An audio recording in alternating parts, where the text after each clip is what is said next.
ভারতে বাংলাদেশের প্রথম অনুশীলন, সেই অনুশীলনে কোচ হাভিয়ার কাবরেরা জানিয়ে দিয়েছেন স্পষ্ট যে এই মাঠ not up to the mark.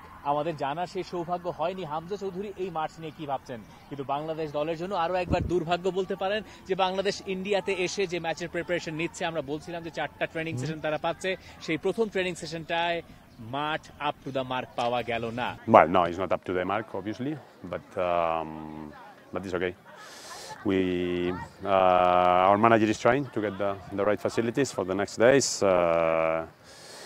Hopefully we will get it. But anyway, for today's session, which is quite an introduction session or adaptation, it will be fine. এই জন্য আসলে লাইট ট্রেনিং সেশন হিসেবে আজকে ট্রেনিং সেশনটাকে করা হচ্ছে। হাভিয়ার Cabrera তিনি সেটা করছেন। দেখুন, প্রথমত ইন্ডিয়া থেকে বাংলাদেশকে আজকের দিনে তারা আসলে মাঠই দিতে চায় নাই। তারপর বাংলাদেশ টিম ম্যানেজমেন্টের অনেক প্রেসার বা হচ্ছে তাদের রিকোয়েস্ট, যেটাই আমরা বলি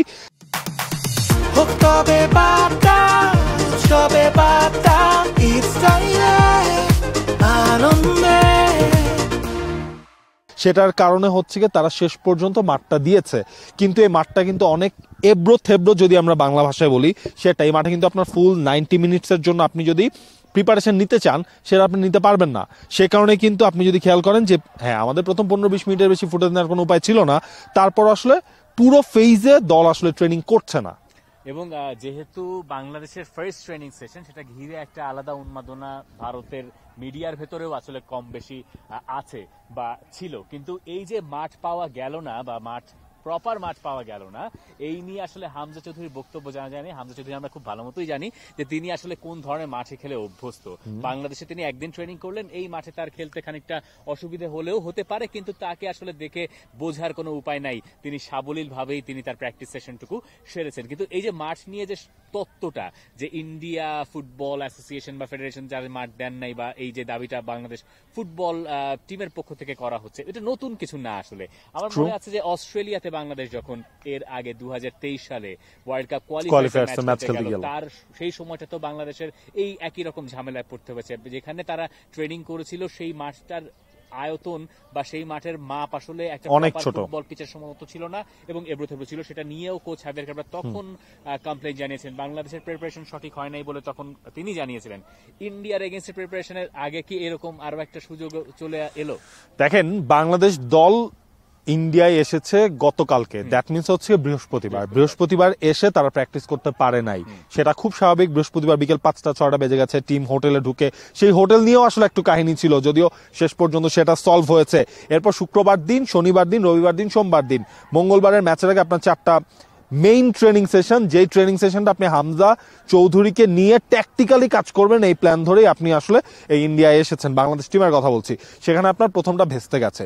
প্রথমটা আসলে মানে একেবারে লাইট যে পার্টটা সেটা আসলে হয়েছে। আচ্ছা, এখন বাংলাদেশ কিন্তু বলে দিয়েছে পরের দিন যদি হচ্ছে গিয়ে এই মাঠে ট্রেনিং দেওয়া হয় সেটা আসলে বাংলাদেশ দল মেনে নিবে না। কিন্তু ইন্ডিয়া টিম ট্রেনিং করেছে কোথায়? ইন্ডিয়া টিম তো ট্রেনিং করেছে যে মাঠে খেলা হবে সে মাঠেই। এখন এটা তো খুবই স্বাভাবিক এই ঘটনাটা, কারণ হোম অ্যাডভান্টেজ বলে ফুটবলে যে বহুল প্রচলিত ব্যাপারটা আছে, এই যে হোম টিম যে বায়ে লেখা হয় স্কোর কার্ডে, এর পেছনে তো ভাই কারণ কিছু আছে। এটার কারণ হচ্ছে হোম টিম সবসময় এই হেল্পগুলো নিতে চায়, প্রতিপক্ষকে ওই সাহায্যটুকু তারা করতে চায় না।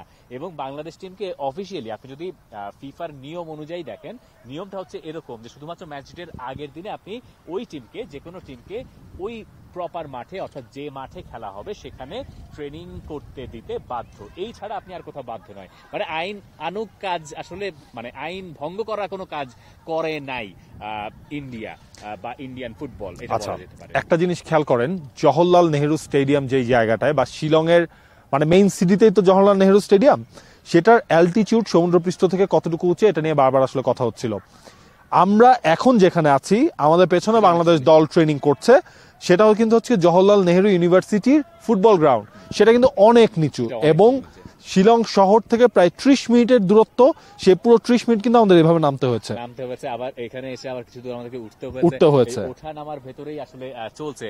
এখন আরো একটা প্রসঙ্গ নিয়ে আলোচনা করা যেতে পারে যে বাংলাদেশ টিম যে ম্যাচটা খেলবে ইন্ডিয়ার এগেইনস্টে, সেখানে ম্যাচ বলটা আসলে কি হবে। বাংলাদেশ সাধারণত ঘরোয়া লিগে মর্টেন বল দিয়ে খেলে, আর আপনি যদি হামজা চৌধুরীর কথা চিন্তা করেন তাহলে সেই হিসাব আলাদা। হামজা নাইকির বলে খেলেন, কিছুদিন পরে অবশ্য প্রিমিয়ার লিগের বল পরিবর্তন পরিবর্তন হয়ে যাচ্ছে, তার দল প্রিমিয়ার লিগে থাকলে হিসাবটা আলাদা। যাই হোক, মর্টেন বলে হচ্ছে খেলা হয়, এশিয়াতে অনেক দেশেই মর্টেন বলে খেলা হয়, কিন্তু ইন্ডিয়া সাধারণত নিভিয়া বলে খেলে। তো নিভিয়া বলেই খেলা হবে, যে বলটাকে একটু মর্টেনের তুলনায় অনেকে বলছেন যে একটু হার্ডার, কিন্তু এটা দলের জন্য বা বাংলাদেশের প্লেয়ারদের জন্য কোনো রকম কোনো দুশ্চিন্তার কারণ নয়। এক্স্যাক্টলি, এবং সেই জিনিসটা আসলে এএফসি কাপ যখন হচ্ছে বাংলাদেশ ম্যাচগুলো খেলে, বা এএফসি কাপে কিন্তু সামটাইমস কয়েক বছর আগেই তো এই নিভিয়া বল দিয়ে আসলে খেলা হয়েছিল, সেই জিনিসটাই আসলে হয়েছে। তো ওই হিসেবটাও এখন আসলে বাংলাদেশের মূল টার্গেটটা থাকবে কবে তারা ফুল ফেজে আসলে ট্রেনিংটা করতে পারবে, এটাই কিন্তু এখন বাকি যে 3টা ট্রেনিং সেশন আছে। ধরেন আপনি ম্যাচ ডে -1 আপনি ট্রেনিং করতে পারবেন মূল গ্রাউন্ডে, অর্থাৎ জওহরলাল নেহরু স্টেডিয়ামে, বাকি আরো তো 2টা ট্রেনিং সেশন আছে। এই যে আমাদের যে চুল উড়ে যাচ্ছে বাতাসে, এই বাতাসেরও একটা ব্যাপার আছে, যদিও এখানে এখন এই মুহূর্তে খুবই উইন্ডি, যদিও বাংলাদেশ টিম তায়েফে অর্থাৎ সৌদি আরবে যেখানে প্র্যাকটিস করেছিল সেটার ওয়েদার এটার কাছাকাছি বলে তারা বলছেন, এবং তাদের দাবি হচ্ছে ওখানে অনেক বাতাস ছিল, আজকে বাতাস খানিকটা কম। তার মানে প্রস্তুতি তো আসলে ঠিকঠাক যাচ্ছেই বা গেছে। প্রস্তুতিটা, সৌদি আরবের প্রস্তুতিটা যেটা বাংলাদেশ নিয়েছিল, হ্যাঁ সেখানে প্রস্তুতি ম্যাচের ঘাটতি ছিল, বাট হচ্ছে এই কন্ডিশনের সাথে আমার মনে হয় মানিয়ে নেওয়ার যে ইন্টেনশনটা ছিল সেটা বাংলাদেশের ফুলফিল হয়েছে। এখন প্র্যাকটিস ম্যাচ আপনি খেলতে পারেন নাই, আপনি ঠিকঠাক ভাবে এখানে এসে আপনি প্র্যাকটিস করতে পারছেন না, ইটস ভেরি টাফ। আমি হাসছি কেন জানেন, আমরা যখন এখানে দাঁড়িয়ে কথা বলছি, আমার ঠিক পেছনে বাংলাদেশ টিমের প্লেয়াররা তারা প্র্যাকটিস করছেন, এবং সেটা নেওয়ার জন্য আমাদের আসলে অনুমতি নেই, কারণ আপনি একটা ফুটবল ম্যাচে 15 মিনিট থাকতে পারবেন, যদিও বাংলাদেশ টিম এবং কোচের দয়ার বদান্যতায় আমরা আরেকটু বেশি সময় পেয়েছি। তো যেটা হচ্ছে যে আমাদের কানে আওয়াজ আসছে যে পুরো টিম একসঙ্গে কোনো একটা কিছু উদযাপন করছে, সেটা হয়তো কোনো একটা গোল, কোনো একটা ট্রেনিং এর মুহূর্ত, সেটা আপনাদেরকে দেখাতে পাচ্ছি না, দুঃখিত, কিন্তু বলতে অন্তত পক্ষে পাচ্ছি। শব্দ বলাতে তো আসলে কোনো সমস্যা নাই। তো এটা দেখে আমার মনে হচ্ছে যে একটা হেলদি অবস্থায় টিম রয়েছে। দিন শেষে সবাই মিলে আসলে এক বাংলাদেশকেই দেখতে চায়, আর বাংলাদেশ দল চায় ম্যাচটা জিততে। তার আগে টিমের অবস্থা খুব ভালো আছে বলেই জানাচ্ছেন আমাদেরকে বাংলাদেশ জাতীয় দলের coach. We are very strong as a group.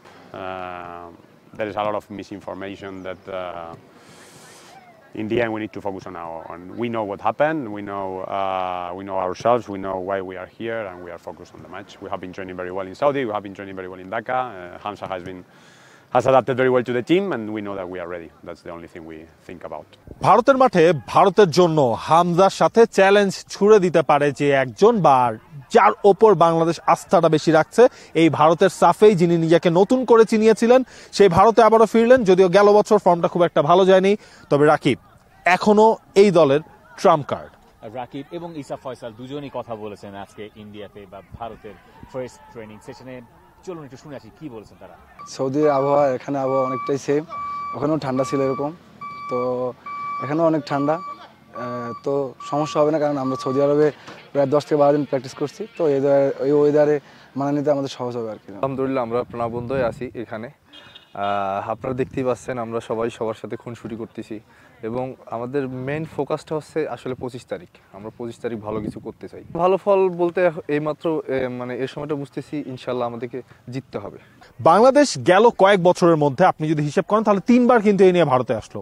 হ্যাঁ, সল্ট লেকের সেই ম্যাচের সময়, অর্থাৎ 2022 বিশ্বকাপের কোয়ালিফায়ার্স রাউন্ডের সেই ম্যাচের সময়, এরপর আসলো গেলোবার সাফ, বেঙ্গালুরু, এবং এইবার হচ্ছে কি আপনার শিলং।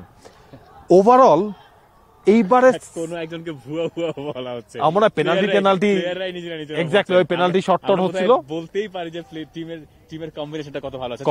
যে জিনিসটা আসলে বলছিলাম যে কখনো আমরা এত টাইট সিকিউরিটি কিন্তু দেখিনি বাংলাদেশের ট্রেনিং কে কেন্দ্র করে।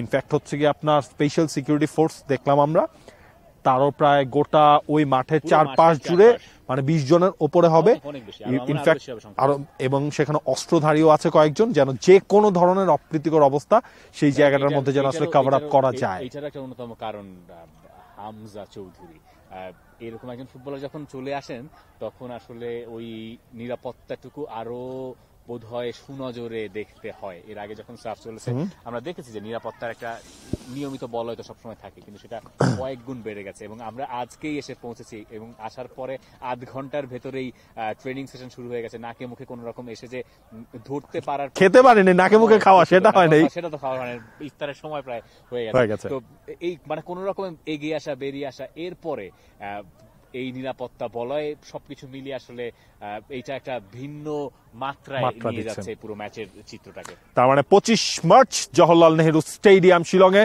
সেই match Bangladesh versus India. For more updates, subscribe to our YouTube channel and click on the bell icon. Follow us on Facebook and Instagram. Download T-Sports app to enjoy exciting games and highlights. Visit tsports.com.